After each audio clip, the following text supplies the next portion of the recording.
حضرت عمر فاروق رضی اللہ عنہ کی دور خلافت میں اسلامی لشکر کو کیسے شکست ہوئی تھی؟ وہ کون سی غلطی تھی جس سے اسلامی لشکر نے شکست کھائی تھی؟ حضرت عمر فاروق رضی اللہ عنہ نے ایرانیوں سے اسلامی لشکر کا بدلہ کیسے لیا تھا؟ The شیر رول آف حضرت عمر بن خطاب۔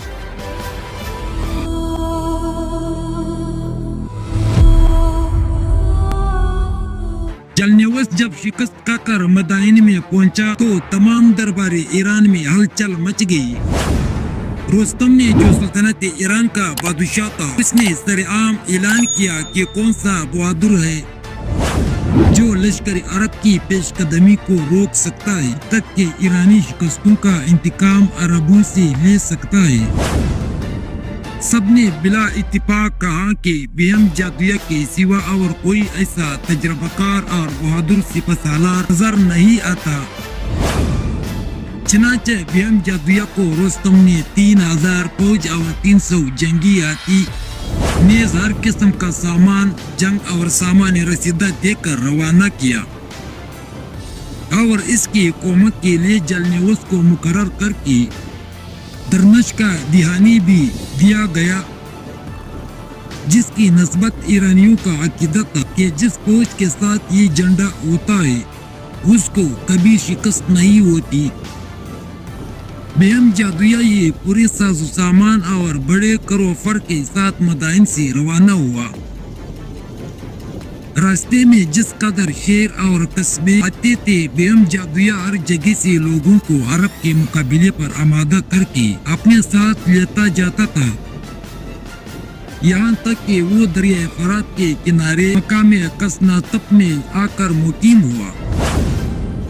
ادھر سے حضرت ابو عبیدہ بن مسعود رضی اللہ عنہ اس لشکری عظیم کی آمد کا حال سن کر مقام قسکر سے روانہ ہوئے اور دریا فرات کے اس کنارے پر مقام مروہ میں مقیم ہوئے۔ چونکہ دریا فرات بیچ میں آئل لہذا دونوں لشکر چند روز تک خاموش پڑی رہی۔ بلاخر دونوں فریقین کی رضامندی سے دریا فرات پر پل تیار کیا گیا۔ جب پل بن کر تیار ہو گیا تو بھیم جادویا نے ابو عبیدہ رضی اللہ عنہ کے پاس پیغام بھیجا کہ تم دریا کو عبور کر کے اس طرف آتے ہو یا ہم کو دریا کے اس طرف بلاتے ہو۔ اگرچہ دوسرے سرداروں کی رائے یہی تھی کہ اہل فارس کو دریا کے اس طرف بلانا چاہیے، لیکن حضرت ابو عبیدہ رضی اللہ عنہ نے یہی پسند کہ ہم دریا کے اس پار جا کر ایرانیوں کا مقابلہ کریں۔ چنانچہ وہ اسلامی لشکر لے کر دریا کے اس طرف گئے۔ وہاں ایرانی لشکر اور دریا فرات کے درمیان بہت ہی تھوڑا سا میدان تھا، جو لشکر اسلام کے پہنچنے سے کچاکچ بھر گیا۔ بہرحال صفے آراستہ کر کے دونوں فریقین نے میدان کا راز گرم کیا۔ بھیم جادویا نے ہاتھیوں کی صف کے لشکر کے آگے رکھا، ان پر تیر انداز بیٹھے ہوئے تھے اور وہ لشکر اسلام پر تیر اندازی کر رہے تھے۔ مسلمانوں کے گھوڑوں نے اس سے پیشتر کبھی ہاتھی نہ دیکھے تھے، لہذا جب مسلمان حملہ آور ہوتے تو ان کے گھوڑے ہاتھیوں کو دیکھ کر بتکنے اور بے قابو ہو کر ادھر ادھر بھاگتے تھے۔ لڑائی کا یہ عنوان دے کر حضرت ابو عبیدہ رضی اللہ عنہ نے حکم دیا کہ پیادہ ہو کر حملہ کرو۔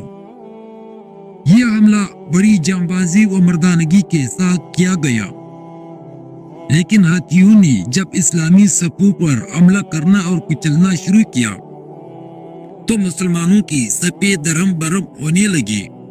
حضرت ابو عبیدہ رضی اللہ عنہ نے بلند آواز میں لوگوں کو جرأت دلائی اور کہا کہ ہاتھیوں کے سونڈوں کو تلواروں سے کاٹو۔ یہ کہہ کر انہوں نے خود ہاتھیوں پر حملہ کیا اور یہ کے بعد دیگرے کئی ہاتھیوں کی سونڈیں کاٹ کر ان کے اگلے پاؤں تلوار کی ضرب سے کاٹے اور اس طرح ہاتھیوں کو گرا کر ان کی سواروں کو قتل کیا کرتے تھے۔ اپنے سپہ سالاروں کی یہ بہادری دیکھ کر دوسروں کو بھی جرأت ہوئی اور مسلمانوں نے ایرانی ہاتھیوں کے مقابلے میں شیرانہ حملے کیے۔ آئین اسی حالت میں کہ جنگ کا راز تیزی سے گرم تھا کہ حضرت ابو عبیدہ بن مسعود رضی اللہ عنہ سپہ سالار لشکر اسلام پر جنگی ہاتھی نے حملہ کیا۔ حضرت ابو عبیدہ رضی اللہ عنہ نے نہایت چابک دستی سے تلوار کا وار کیا اور ہاتھی کی سونڈ کٹ کر الگ جا پڑی۔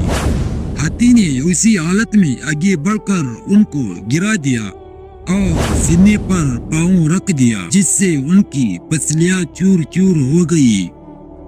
حضرت ابو عبیدہ رضی اللہ عنہ کی شہادت کے بعد ان کے بھائی حاکم نے فوراً آگے بڑھ کر اسلامی جھنڈے کو اپنے ہاتھ میں لے لیا، لیکن وہ بھی ہاتھی پر حملہ آور ہو کر حضرت ابو عبیدہ رضی اللہ عنہ کی طرح شہید ہو گئے۔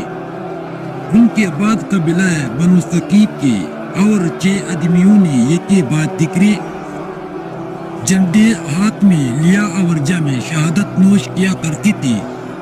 8ویں شخص جنہوں نے جھنڈے کو سنبھالا اسنا بن حارثہ رضی اللہ عنہ تھا۔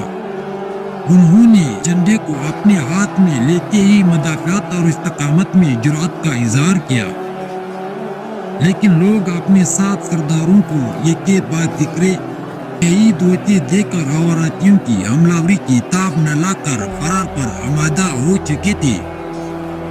حضرت مسنا رضی اللہ عنہ بچی کچی فوج کو سمٹ کر اور ابو محجن ثقفی وغیرہ سرداروں کو ہمراہ لے کر میدان میں ڈٹ کر کھڑے ہو گئی اور ساتھ ہی میں پل کی تیار کرنے کا حکم دیا اور تمام لشکر میں اعلان کرایا گیا کہ میں ایرانی لشکر کو آگے بڑھنے سے روکتا ہوں۔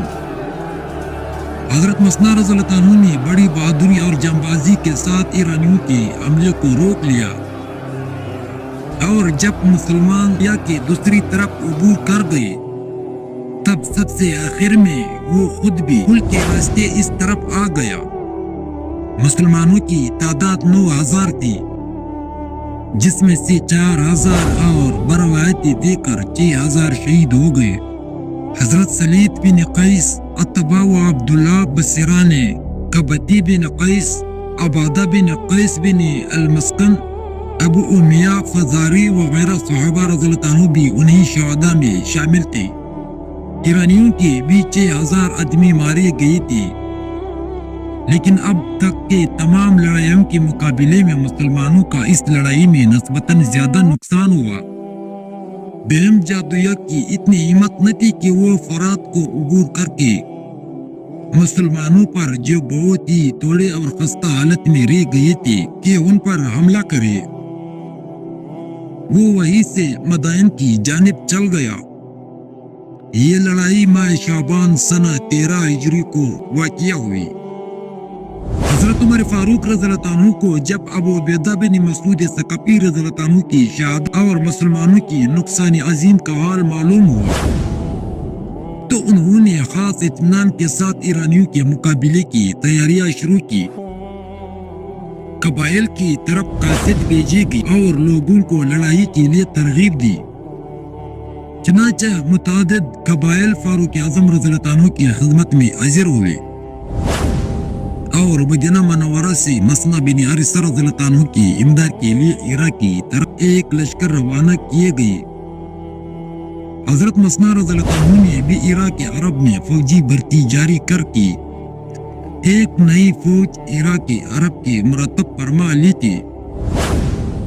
ان تیاریوں کا حال دوبارہ ایران کو معلوم ہوا تو وہاں سے رستم بادشاہ ایران کا وزیر اعظم اور وزیر جنگ نے مہران ہمدانی کو سپہ سالار جنگ بنا کر 12,000 انتخابی فوج کے ساتھ روانہ کیا۔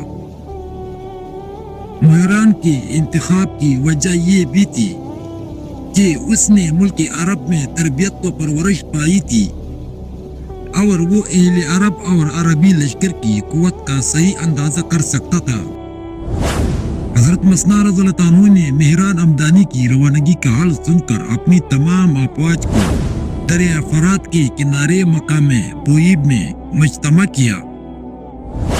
مہران بھی بوئیب کے بالمقابل فرات کے دوسرے کنارے پر پہنچ کر خیمہ زن ہوا اور مسنا بن حارثہ رضی اللہ عنہ کے پاس پیغام بھیجا کہ تم خود دریا فرات کو عبور کر کے اس طرف آؤ گی یا ہم کو دریائے فرات کے عبور کرنے کا موقع دو گی؟ حضرت مسنا رضی اللہ عنہ نے چونکہ گزشتہ جنگ میں دریا کے عبور کرنے کا تلخ تجربہ دیکھ چکے تھے، لہذا انہوں نے جواب میں یہ بھیجا کہ تم ہی فرات کو عبور کر کے اس طرف آ جاؤ۔ چنانچہ مہران اپنی تمام ایرانی افواج اور جنگی ہاتھیوں کو لے کر دریا کی اس طرف آ گیا اور سب سے آگے پیادوں کو رکھ کر ان کے پیچھے ہاتھیوں کی صفوں کو کھڑا کیا جن پر تیر انداز سوار تھی، دائیں بائیں سواروں کی دستی تھی۔ ادھر سے اسلامی فوج بھی مقابلے کے لیے صفے بستہ ہو کر تیار ہو گئی۔ اس چکر اسلامی لشکر بڑی جوش و جذبے سے میدان میں اتری ہے۔ سب سے پہلے ایرانیوں نے حملہ کیا، مسلمانوں نے ان کا بڑی جوامردی کے ساتھ مقابلہ کیا۔ دونوں طرفین سے خوب دادے شجاعت دی گئی۔ دونوں طرف سے زبردست جنگ شروع تھی اور بڑے زور و شور سے بڑی جوامردی سے ایک دوسرے پر حملے کر رہے تھے۔ اسلامی لشکر کے مجاہدین بھوکے شیروں کی طرح ان لوگوں کے اوپر حملے کرتی تھی اور ان کے درمیان سے واپس نکل جاتے تھے۔ تو حضرت مسنا رضی اللہ عنہ نے جب دیکھا کہ ایرانی فوج بھاگنے لگا ہے تو اس نے سب سے پہلے پل کو توڑ دیا کہ ایک بھی زندہ بھی نہ نکل جائے۔ نتیجہ یہ ہوا کہ بہت سے ایرانی قتل ہوئے اور بہت سے غرق کے دریا ہوئے۔ مہران ہمدانی میدان جنگ میں مارا گیا۔ ایرانی لشکر کی تقریباً 1 لاکھ آدمی اس لڑائی میں مقتول ہوئے، جو ایک تاریخی شکست ان لوگوں کو مل گئی، کیونکہ ایرانی لشکر بڑے تکبر اور غرور سے میدان جنگ میں آئے تھے اور مسلمانوں کی لشکر سے صرف 100 آدمی شہید ہوئے۔ ایرانی لشکر سے جو بچ کر بھاگے ان کا تعاقب مسلمانوں نے مقام ثبات تک کیا۔